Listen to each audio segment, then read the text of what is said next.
एक कहावत है ना कि सूरज के प्रकाश को बादल की घनघोर घटा ज्यादा समय तक रोक करके नहीं रख सकती है।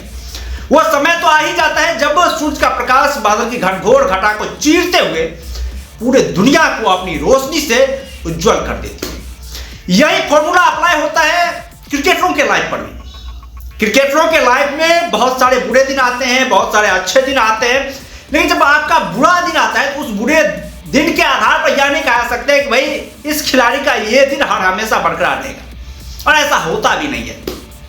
तुम लोगों को याद होगा इंटरनेशनल क्रिकेट में हैरिस श्रॉफ को वो दौर जब 2022 में विराट कोहली ने हैरिस श्रॉफ को 2 छक्के मार करके एक चुनौतीपूर्ण मैच में भारतीय टीम को जीत दिलाया था और पाकिस्तान के जबड़े से मैच को खींच लिया था। उसके बाद से हैरिस श्रॉफ की जो बदनामी हुई ना भाई, क्या कहे, मतलब क्या हिंदुस्तान क्या पाकिस्तान, हर जगह हैरिस श्रॉफ को ट्रोल किया जा रहा था, हर जगह हैरिस श्रॉफ के गेंद का मजाक उड़ाया जा रहा था, हर जगह हैरिस श्रॉफ की पेस गेंदबाजी किरकिरी उड़ाई जा रही थी और उसका इफेक्ट हैरिस श्रॉफ के करियर पर भी पड़ा। उसके बाद से हैरिस श्रॉफ 2-3 साल यदि हम देखें 2022 के बाद से आज 2024 चल रहा है, तो इस दौरान यदि हम देखें हैरिस श्रॉफ का फॉर्म को, तो हैरिस श्रॉफ पे उस छक्के का प्रभाव दिखाई दे रहा था। हैरिस श्रॉफ की फॉर्म चली गई थी, तमाम तरह की किरकिरी बनाई जा रही थी हैरिस श्रॉफ की। खासतौर बांग्लादेश जब पाकिस्तान के दौरे पर आई थी तो वहां पर भी हैरिस श्रॉफ जैसे तेज गेंदबाज, जिस गेंदबाज की तुलना शोएब अख्तर से की जा रही थी, वो कुछ कमाल नहीं दिखा पा रहे थे। इंग्लैंड के खिलाफ काफी शर्मनाक जो था परफॉर्मेंस रहा पहले टेस्ट मैच में।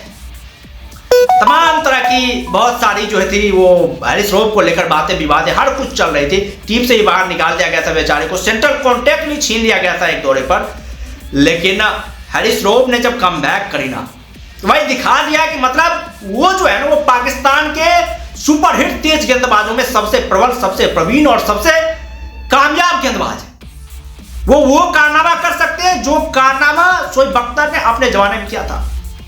रावलपिंडी एक्सप्रेस के नाम से मशहूर शोएब अख्तर ने जिस तरह की गेंदबाजी कर रहे थे वो, और जिस तरह का उनका खौफ था, आज यदि हम देखें तो हैरिस श्रॉफ ने उसी तरह का खौफ, उसी तरह का आतंक मचाया ऑस्ट्रेलिया में जाकर के।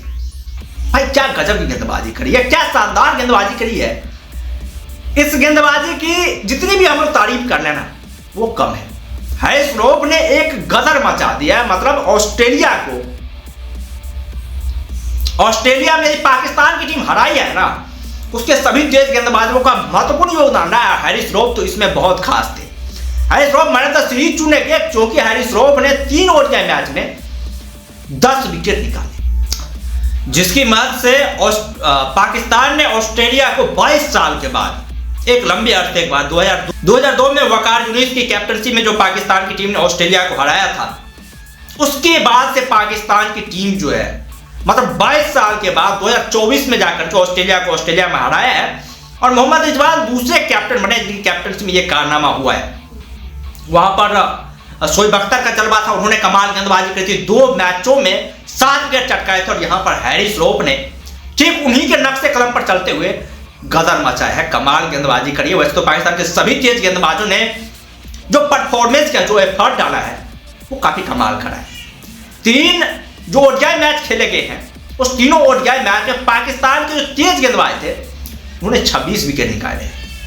और कहा जाता है ना भाई, पाकिस्तान की तेज गेंदबाजी यूनिट, तेज गेंदबाजी स्ट्रेंथ वो दिखाया पाकिस्तान के तेज गेंदबाजों ने कि भाई समय बुरा आता है, लेकिन उस बुरे समय से किस तरह से पलटवार किया आता है वो पाकिस्तान के तेज गेंदबाजों ने दिखाया है। और पूरी दुनिया को जो है ना वो चौंका कर रख दिया पाकिस्तान ने, जिस तरह का कमबैक किया है। और हैरिस श्रॉफ को भी ना, वो विराट कोहली ने जो छक्का लगाया, वो भाई पूरे एक्सपर्ट का मानना था, जितने भी दुनिया के बड़े बड़े एक्सपर्ट थे कि भाई वो शॉट जो है ना, दुनिया का एकमात्र बैट्समैन विराट कोहली ही हैरिस श्रॉफ को लगा सकता था, नहीं तो दूसरे बल्लेबाजों को हिम्मत नहीं है कि 150 की रफ्तार से तेज गेंद आ रही है, उसको सामने उठाकर छक्का मारना, ये मतलब दूसरा बैट्समैन नहीं कर सकता था। हैरिस श्रॉफ ने ऑस्ट्रेलिया में यदि बात करें तो 292 गेंदें फेंकी है। उस 292 गेंद पर जो है मात्र 1 छक्का लगा है, जबकि विराट कोहली ने 8 गेंदें खेली हैरिस श्रॉफ की, उस 8 गेंदों पर 2 छक्के मारे हैं। तो विराट कोहली उस टाइप के बल्लेबाज ही है भाई, मतलब दुनिया के सबसे खास बल्लेबाज जो कहते हैं ना, उस टाइप के बल्लेबाज है विराट कोहली। तो उस टाइप के बल्लेबाज के हाथों पिटना भी मतलब ये नहीं होता है ना आप कमजोर बल्लेबाज से पिटे हो या फिर पिछले बल्लेबाजों से पिटे हो, ऐसा नहीं है। आप दुनिया के सर्वश्रेष्ठ बल्लेबाज से पिटे हो और इस पर ज्यादा वो नहीं लेना चाहिए अपने दिल पर कि भाई हाँ मतलब, लेकिन हैरिस श्रोफ ने ले लिया था। मतलब पिछले 2 सालों में देखे तो हैरिस श्रोफ ने उसे दिल पर लिया था कि यार काश वो छक्का नहीं लगता, काश उस तरह की बेइज्जती नहीं होती, तो शायद हैरिस श्रोफ और ज्यादा बेटर वर्जन जो है वो निकल करके सामने आते और तगड़ा उनका कॉन्फिडेंस होता। और पाकिस्तान की टीम जो इतने समय से इतनी बुरी हालत झेली है, वो बुरी हालत भी पाकिस्तान की टीम नहीं झेलती, क्योंकि जाहिर सी बात है जब आपकी टीम में हैरिस श्रोफ जैसे गेंदबाज होते हैं जिनके पास 150 की रफ्तार से बल्लेबाजों को डराने की क्षमता मौजूद है, तो फिर विपक्षी टीम का कोई चांस ही नहीं बनता है इस गेंदबाजों के सामने अपना एफर्ट दिखाने की। और वहां पर ऑस्ट्रेलिया में जो अभी मैच हुआ है वहां पर दिखा हैरिस श्रोफ ने तीनों ही ओडीआई मैच में ग्लेन मैक्सवेल जैसे बल्लेबाज को, जिनकी तूती बोलती है ऑस्ट्रेलिया में ही क्या भाई, वो तो इंडिया में भी जहां पर मैच होता है खासतौर पर जहां पर उसका बैट चल जाए ना वो कदर मचा जाता है। और पूरे सीरीज में 2-3 मैचों की जो सीरीज होती है उसमें हालांकि 2 मैच वो फ्लॉप कर जाए, लेकिन एक मैच तो चल ही जाता है और चलता है तो इतना खतरनाक चलता है, इतना गजब का वो चलेगा कि यार पूरे मैच को जो है ना अकेले अपने दम पर है वो टान देता है। मैक्सवेल उस टाइप का बल्लेबाज है, हम लोगों ने देखी भी है और विश्वसनीय पारी जो कहते हैं उस टाइप की पारी खेली थी अफगानिस्तान के खिलाफ। ऐसी बहुत सारी पारी ग्लेन मैक्सवेल की, तो पहली पारी है भाई 2015 में श्रीलंका के खिलाफ भी खेली थी उन्होंने, ऐसी पारी खेली थी भाई, वो सभी को याद होगा ग्लेन मैक्सवेल का।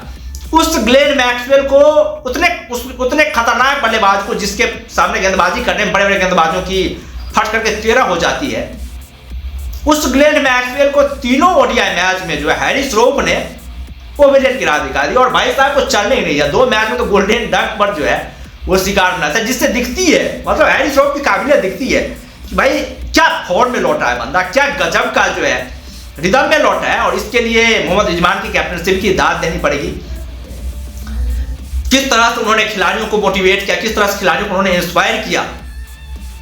कप्तानी करना आसान काम नहीं होता है, लेकिन रिजवान ने दिखाया कि भाई यदि सही तरीके से टीम को हैंडल किया जाए तो आप दबाव वाले सिचुएशन से भी जो है ना वो बैक कर सकते हैं और गजब का बैक कर सकते हैं, कमाल का जो है वो एफर्ट दिखा सकते हैं। असंभव मुश्किल वाले सिचुएशन में भी जो है ना आप जीत की राह जो है वो ढूंढ सकते हैं, वो ढूंढी है पाकिस्तान की टीम ने। और हैरिस श्रोफ इनकी जितनी भी तारीफ की जाए वो कम है, जितना भी इनको दाद दिया जाए इनकी गेंदबाजी परफॉर्मेंस को लेकर वो कम है। हालांकि शाहीन शाह अफरीदी, नसीम शाह इन्होंने भी कमाल गेंदबाजी करी, बेखौफ रिदम, बेखौफ रुतबा इन्होंने भी दिखाया। शाहीन शाह अफरीदी की इससे पहले खूब बेइज्जती हुई थी, नसीम शाह की भी खूब बेइज्जती हुई थी, लेकिन इन सभी ने जो है यहाँ पर ऑस्ट्रेलिया में आकर के कम से कम अपने उस कलंक को जो है वो धो लिया है। और शायद अब जो है इन खिलाड़ियों के अंदर एक सुकून सा मिलेगा कि भाई इतने बुरे परफॉर्मेंस झेलने के बाद कम से कम थोड़ा सा तो सुकून वाला दिन आया, थोड़ा सा तो राहत लेने वाला जो है वो दिन आया है और इस दिन को एंजॉय किया जाए। खैर तुम लोग क्या कहना है पाकिस्तान की इस धमाकेदार जीत पर, इस गजब की रेपुटेशन पर, जिस तरह की रेपुटेशन हैरिस श्रोफ और पाकिस्तान के अन्य तेज गेंदबाजों ने दिखाया, उस तेज गेंदबाजी तुम लोग क्या कहना। और हाँ यह भी बताना कि मतलब हैरिस श्रोफ और शोएब अख्तर इस दोनों गेंदबाज तुम लोग कौन सा गेंदबाज जो है वो बेस्ट लगता है, कौन सा गेंदबाज जबरदस्त लगता है, तुम लोग अपना राय जो है कमेंट बॉक्स में जोड़ लिखना। बाद में हम लोग फिर मिलते हैं नए वीडियो के साथ, दमदार कंटेंट के साथ। तब तक के लिए धन्यवाद।